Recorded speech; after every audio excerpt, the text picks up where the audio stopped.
I'm Doug Thompson. Welcome to this edition of Legislative Updates with John Barker of the Kansas House of Representatives for the 70th District. Most of us get our information concerning the actions of the Kansas legislature either from some form of media or after the fact, as the legislation either became law or died during the process.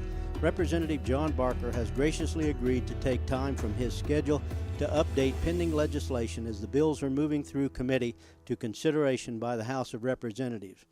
Right after this short break, let's talk with Representative John Barker concerning this week in the Kansas legislature. Welcome to Legislative Updates. I'm your host, Doug Thompson, with my special guest, Representative John Barker. And John, you have brought a special guest with you today. Who'd you bring? I brought a good friend, Senator Jim Denning from Johnson County. You always get the House perspective, and on occasion I've probably said some derogatory remarks about the Senate. Numerous times, Jim. Numerous times. But I wanted to be able to have him here and give his perspective from the Senate. He is the majority leader. He sets the calendar in the Senate, and he manages the majority party, which is the Republican Party. And I thought it would be interesting for Jim to be with us and have some questions for him, Doug. He's here to answer. And that's fantastic. Thank you, John, for bringing Jim in. And Jim, thank you so much for being here. Yeah, thanks for having me, John. Thanks for having me. When we talk about the Senate Majority Leader, I guess the only thing I would know off of that would be at the national level. And they say, well, here's one of my jobs as Majority Leader. I try to keep the party organized and voting as a block. Is that an effort that takes place in Kansas? Yeah, I'm thinking that the Kansas Majority Leader responsibilities are probably very similar to the national. My job is to basically protect the majority's position, and like John said, I control the calendar, and that basically means that we decide which bills come up for full debate and which bills just die. That is to say that we just don't work those bills or vote on them. So my job is to have good legislation come up for debate that is helpful to the majority party and to the state of Kansas. And just like anything else, there are certain pieces of legislation that we don't think is beneficial to the entire state of Kansas, so I just let those bills die a slow death, and we never work them or hear them. Earlier when John Barker was here on one of the sessions on the legislative updates, and by the way, John comes in last year after the sessions started, John would come in every Friday as time permitted. And just so we were getting immediate information that was getting processed and sent out to the public. And so it was coming straight from the legislature. And that is, I don't know how many times people have told me how helpful that is to actually have an understanding of it and to break it down to language that all of us can understand. What's the parliamentary procedure through the Senate? Is it similar to what happens at the House, or is it something different? Well, I think the Senate obviously is a smaller body, so we try to deliberate and be a little bit more thoughtful at the end of the session. The House has 125 folks, legislators in there, so there's lots of activity, and a lot of things start at the House, and then the Senate looks it over when it comes over to our side, and we move a little slower. That is to say, the House has 125 members producing legislation. We have 40, so I think it's presumed that we spend a little bit more time on certain pieces of legislation because we've seen the House do their work. So we get a little bit of a head start that they start it, and a lot of times we'll look at a bill and maybe we say improve it before we send it back over to them. And that would be a subject of debate. I imagine some would say whether it was an improvement or a hindrance. Does that be accurate, Jim? Correct. And so does a bill come from the House and then go to the Senate for approval? And first off, does that happen like that? I would say the majority of bills normally get started in the House, but a bill can get started in any chamber of the Senate or the House. But again, the House produces a lot more legislation because there's a lot more legislators there. So a bill can start either chamber, and then if when we pass the bills across the aisle or across the hallway, then if any chamber makes a change to it, then we have to go into conference and reconcile that, and that will be the end product. And so if a bill comes from the House and it's in what the House would consider final form and it comes to the Senate, and then there's a change made to it. Does it then go back to a committee in the House? Well, it goes to what's called a conference committee, and the conference committee decides if they want to accept any changes, and then it goes back for a final vote. And if they don't accept the change, does it die? It can. It could stop right there. Okay. And if it's accepted, then it goes on for vote? Correct, and if it doesn't pass, it could fail there as well. But usually if something gets to conference committee, the conferees on both the Senate and the House, they normally come up with a negotiated settlement, and it'd be rare that a bill would fail after it's come out of conference, but it has happened. Okay, all right, I understand. We're going to, in just a little bit, we're going to cut away and take a break, but when we come back, I want to visit with you about school finance. I want to talk a little bit about, because I know your background is in as a healthcare administrator, so I want to talk a little bit about that and about some of the audits that have taken place, and there's a lot of information in a short amount of time, but we're going to cut away, take a break, and we'll be right back. You're watching Legislative Updates. Welcome back to Legislative Updates. I'm your host, Doug Thompson, with a special guest, as always, John Barker, representative from the 70th District, and Jim Denning, the Senate Majority Leader.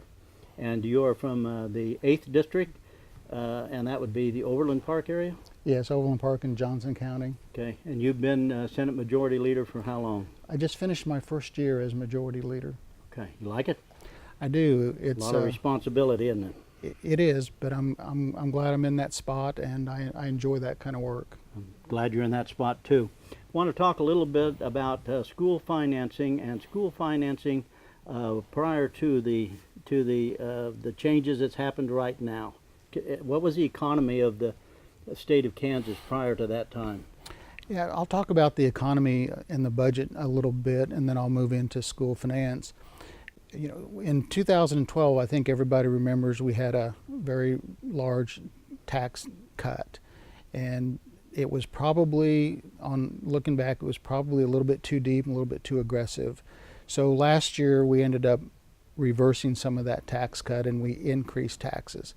Nothing to be proud of, but we had cut taxes to the point, and the economy was sluggish to the point where we had started having to, we cut all the fat out of the budget, and then we started cutting into Medicaid services, mental health services. Our bond rating got lowered twice, so we had to stabilize the budget structurally, and that did require a tax increase. Again, nothing to be proud of, but when everybody wants business folks to come to Topeka, when you get some business folks there, they get away from ideology and make those hard decisions. And we made a hard decision to structurally balance the budget, and it did require a bit of a tax increase. So that's that piece, and you can, you know, we're no longer in the newspaper about missing our revenue projections. We've hit every single projection since July. So that's a bit of good news. The bigger picture and the better news is, since about April, Kansas and the rest of the United States were enjoying this post-Obama economy. That is to say, the dark cloud's been removed from business and crushing regulations. Consumer confidence is an all-time high. So now we're actually seeing some real organic business growth. Our sales tax increases, they were projected at 0.5, and it's running about 3%. So that makes up 50% of the Kansas revenue cycle. So that's very good news, and you can see it in all sectors. The ag economy had suffered really bad last year, and this year the prices are somewhat better. The inputs are lower, so the ag economy in Kansas is finally recovering a bit. So we're hitting on all cylinders right now, and you can see it in our tax collections. They're way better than they were last year, and we're in a lot better shape.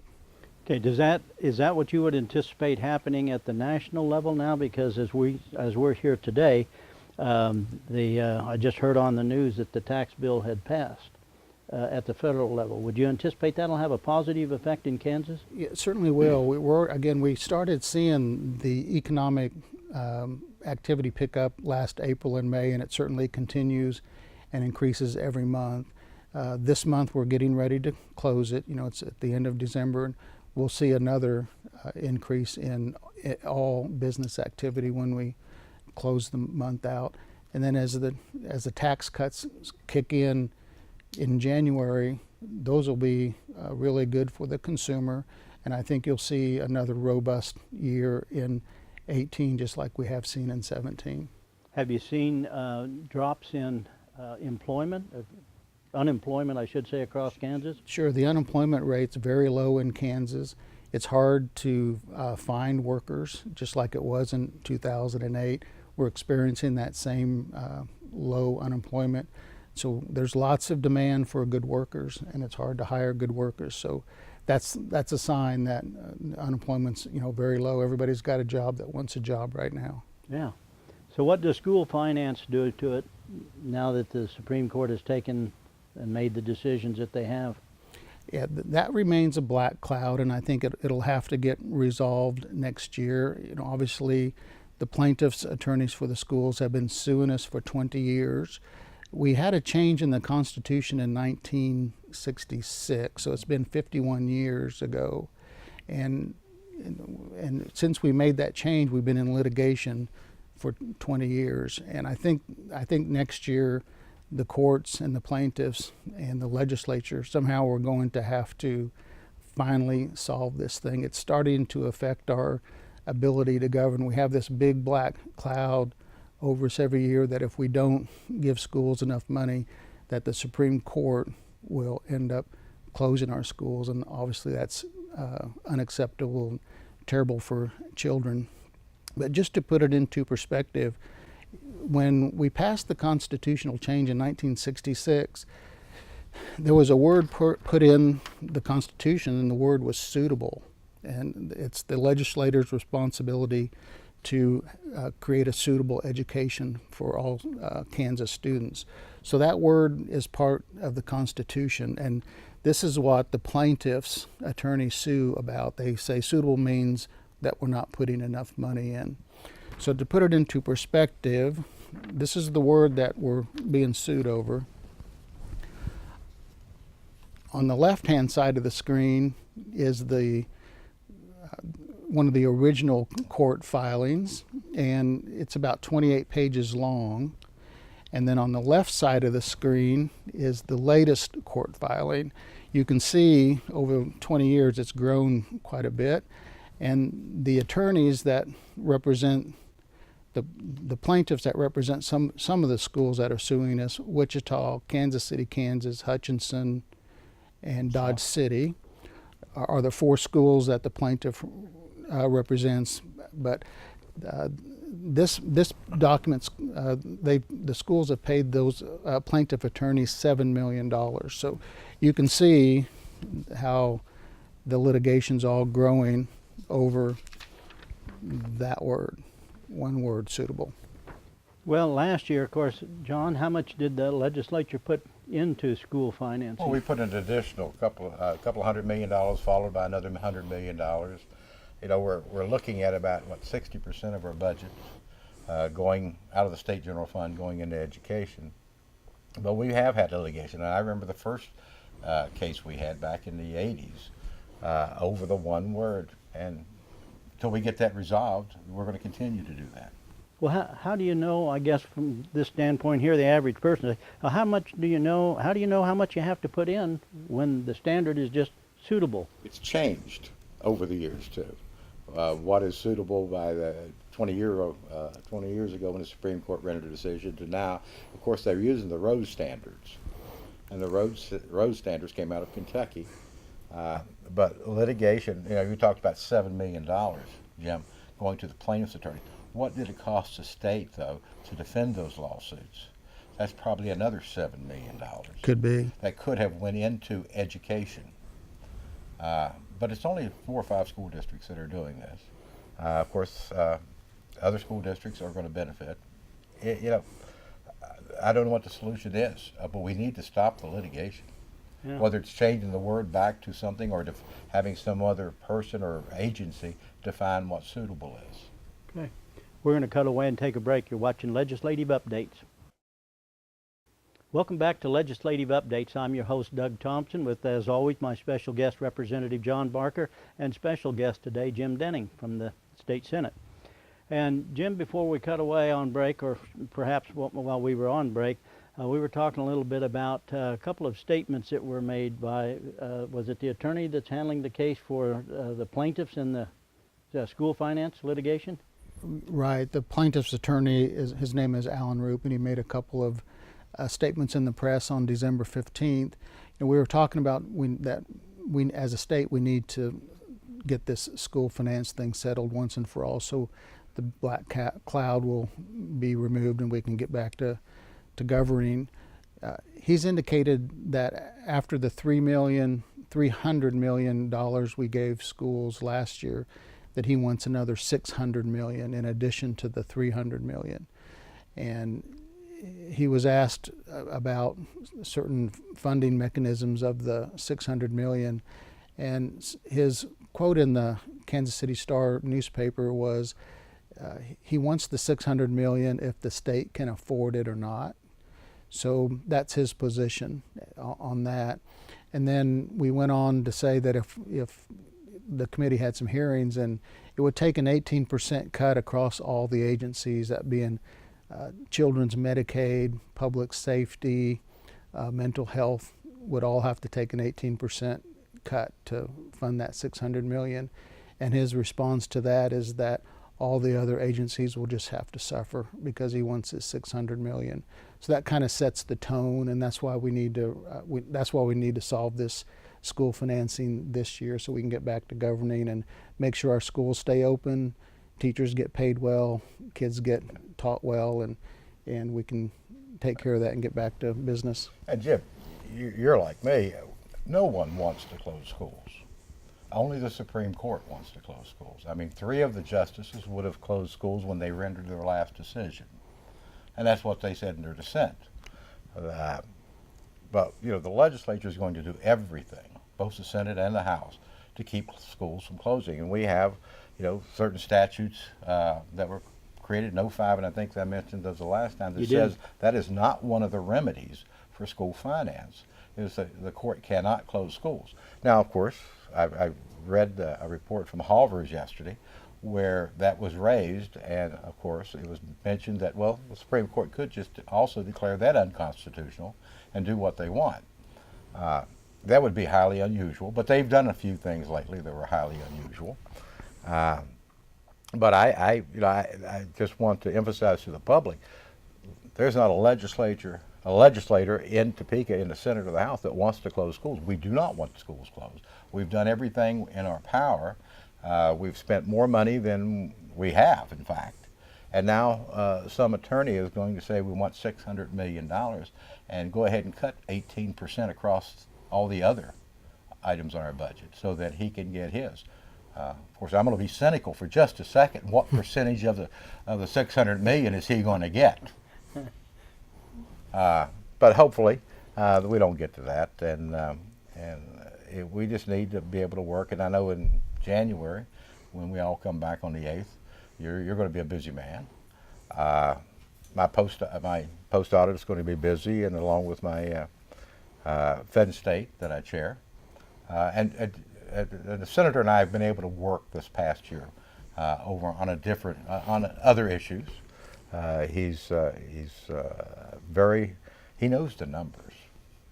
When the first couple of years I was there, he was first year in the Senate, I think, and by George, every night I'd be sitting downstairs and he'd be coming in at 10 o'clock at night. Remember those days? Oh yeah. And we could sit around and talk about issues. And he's one of those individuals. We did sit on post audit together last week. He was one of the senators were gone, so he appointed himself, or the Senate president appointed him. We went over those things on post audit. We had the statewide audit. We had the Capers audit. Capers, and I talked about that the last week, is doing well. And the audit, of course, is always one of the best audits we ever have. It's the most secure lockbox we have. We're not taking money out of Capers, folks. And I'll keep mentioning that because it doesn't happen. Once it goes in, it's there forever until you become a recipient of Capers. But what do you think is going to happen in the Senate? I think we have lots of work to do, just because our budget has been beat up over the last several years from a really soft economy. And then I talked about the tax policy that again, in my opinion, went a bit too deep. But we have several things we need to work on. One's mental health. We're interested in keeping the crisis stabilization centers, which was a Kansas product. Now it's being replicated across the U.S. We want to make sure that stabilization center gets its needed funding. And then our mental health hospital out in Osawatomie has just been recertified by Medicare, and that's really important because they lost their certification from some physical attributes and some operational attributes.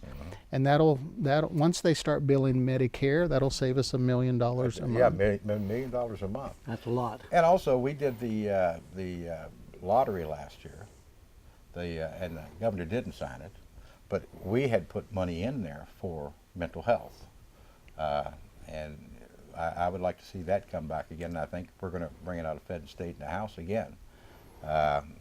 It's just a sunset clause where the lottery would go away, but we wanted to extend it, of course, and then we identified some funds in there with the new machines that could be in different facilities, but that money would go directly to local mental health, and they need those funds.